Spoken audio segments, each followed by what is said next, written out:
Well, Damien, it's so great to see you. I think it's been what, almost 20 years? 20 years. It's an honor being one of your students at Donald Portnoy's Conductors Institute in South Carolina, and it's an honor to be able to come to Stockton, California from the East Coast.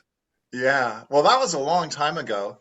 But since then, you've become kind of like a gospel star. Which came first, your interest in conducting or interest in gospel, or were they kind of simultaneous? They were somewhat simultaneous. Music was the first thing that I ran to as a child because of television.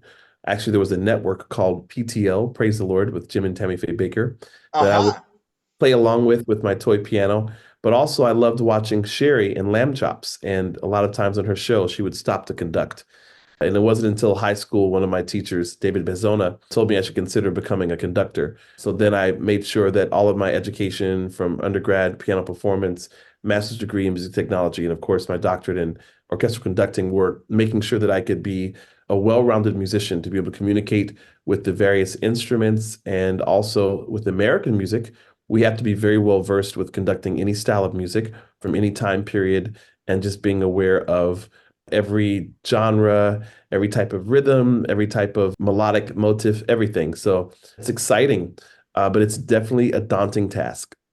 Now, in addition to the gospel, more or less standards that you're going to be introducing, you're also going to be introducing a world premiere by John Weinglass. And actually, in an MP3 version, that's the intro and outro music we're using for this interview. And so, what has it been like to work on this world premiere?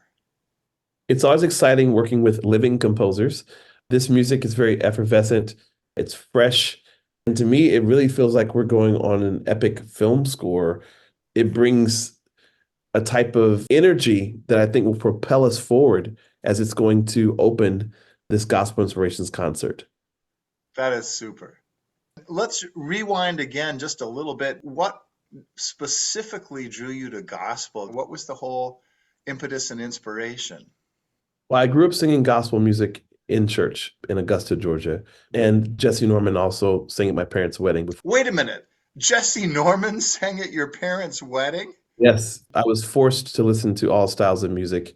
And then meeting Winton in Augusta, Georgia, I had to also understand jazz. But particularly even with gospel music, I've been able to work with a lot of artists doing sacred music, whether it was oratorio, whether it was sacred jazz, whether it's gospel, contemporary gospel. I had a stint on BET's hit television show Sunday Best as music director with Kirk Franklin.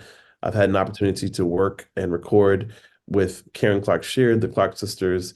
Even a lot of the times when I would work with Aretha Franklin as her Hammond B3 organist, she would incorporate gospel music into her set. So it's been a long journey, but all that pours into and creates a foundation of just being well-rounded.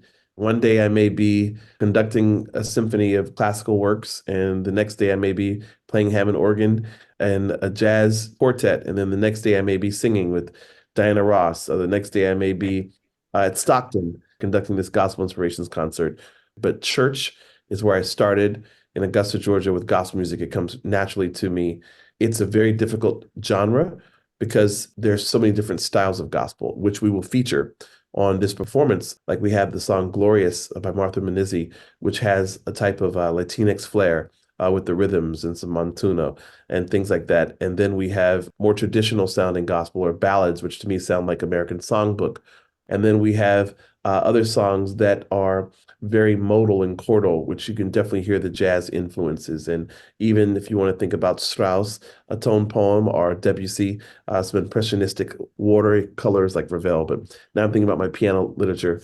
I think gospel is very difficult because it incorporates so many different colors on a palette to paint with, all to share good news, which is something we definitely need in the world today with everything going on. Well, that's terrific. My head is kind of exploding with all the fantastic people you've worked with. What was it like, first of all, playing for Aretha Franklin? I mean, to tell us a little bit about that. That was mind blowing. Working with Aretha Franklin taught me so much. I developed a great relationship with her because she reached out to me originally because she wanted to take piano lessons with someone from Juilliard.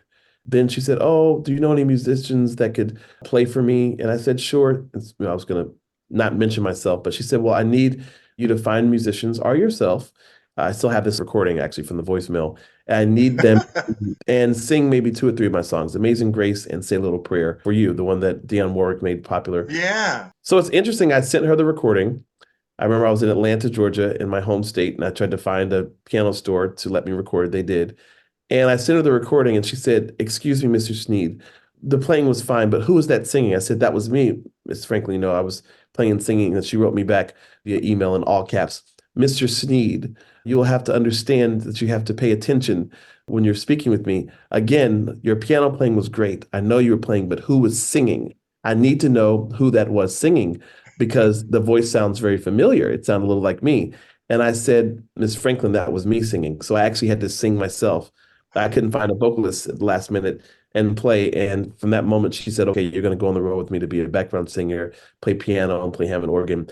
We were always talking about music, jazz musicians, but particularly opera. And she loved classical music. So we had a great relationship on and off the stage, but I learned a lot from her because she heard everything. She would even turn around sometimes and say, "Drummer, you missed that backbeat." Or she'd tell the flautist, I think you missed that note. Fix your embouchure trumpet. You sound too much like a flugelhorn." And I had no idea how much musicality she had and prowess because she really spent a lot of time studying music and having an appreciation for what each person does. Wow. I think you also mentioned Wynton. Are you talking about Wynton Marsalis? That's my big brother. I met him in Augusta, Georgia as well. He's opened so many doors for me from having opportunities to work with the Los Angeles Philharmonic and for his symphony, All Rise, being a soloist, a vocal soloist, conducting his Abyssinian Mass, recording with him on Sony, traveling to the Olympics at the Barbican in London. But we really will sit and I'll let him hear some of my compositions, but also we'll take one opera. We'll go through the whole opera. I'll bring two scores, and then we'll take one symphony classical, and we'll go through the symphony and talk about compositional techniques and compare what Gershwin did compared to maybe Strauss's Ariadne auf Naxos and look at the characters. Oh my goodness. We'll just talk. So he really mentors me and pours into me. I'm a musical sponge, so I love to receive information and knowledge from everyone that I've been blessed to work with. As you said, Aretha Franklin, wow, Jesse Norman, Wynton Marsalis. I mean, the list goes on and on and on. I'm very grateful and humbled by it, sincerely. Well, that's a testament to your own talents. That is just amazing. So tell us a little bit about what you're doing at Juilliard right now. So at Juilliard right now, I'm working on a course for this semester called African American Music History, where we're doing a concise overview of the music of African Americans from the time of the 1400s, when things were more documented, all the way through the Middle Passage to American music, Black concert music, studying people like Jesse Norman and William Grant Steele, composer, and Florence Price, Margaret Bonds, all the way to Stevie Wonder. And I'm also teaching at Howard University in DC, starting a program in sacred music as well. So it's pretty exciting. Keeps me very busy. It sounds like you don't have a lot of downtime. I schedule one day a week just to have downtime. No phone. Maybe if I want to watch a TV show, I love Judge Judy. But or Star Trek, Judge Judy or Star Trek. Did you say Star Trek? Oh yeah, I'm a Trekkie. I'm an international fan. Oh, Oh, oh yeah. My favorite is the original series, but I mean I love all of them. well, you might be a little bit younger, but I saw the original series when they came out. Wow. Now, we've called the concert that you're going to be doing here Gospel Inspirations. Gospel has also had a lot of influence on many different other genres of music. Do you want to go into Yes, that a little bit? blues, which is the basis of jazz music and swing music. Gospel music has definitely influenced rock and roll. You can listen to Elvis Presley, you can listen to Little Richard, you can listen to Boogie Woogie, and you hear the same progressions and some of the same rhythms that are in gospel music. Now, even with hip hop music, there are a lot of the same rhythms. Of course, now with technological innovation, they're even sampling gospel music. But even people like my mentor, Richard Smallwood, has like a Baroque type feel. He's like making this wonderful Baroque motet type of style. So with gospel music, you find its influences, you find the components of gospel music in many different styles of modern music that we find ourselves listening to today. And you're going to be bringing some pretty wonderful soloists with you to this show. Can you talk a little bit about that? Major soloists. So Sinead Campbell, hailing from New York City, She is recorded with Lin-Manuel Miranda. She's up for 2 Grammys actually this coming season. She's a phenomenal singer. And then also Marquita Knight, hailing from Los Angeles, California, who is recorded with everyone from Kirk Franklin to Kurt Carr to Andre Crouch. She's really traveled around the world singing. And then also we have Alicia Peters Jordan, a very unique voice. She hails from Austin, Texas. They're great singers. They have great spirits. When they sing, they sort of affect the atmosphere so everyone just feels their sincerity and their love and their heart. And I think it's going to be wonderful. We're working with a group of singers from University of the Pacific, Dorita Seth, who's a faculty member there, and he's brought a great group of singers together. And we're going to be with the Stockton Symphony Orchestra. And I hope everyone is inspired to bring Lottie, Dottie, everybody to performance on Saturday. Oh, that is super. Okay, it'll be great to have you in Stockton really soon. Yes, thank you.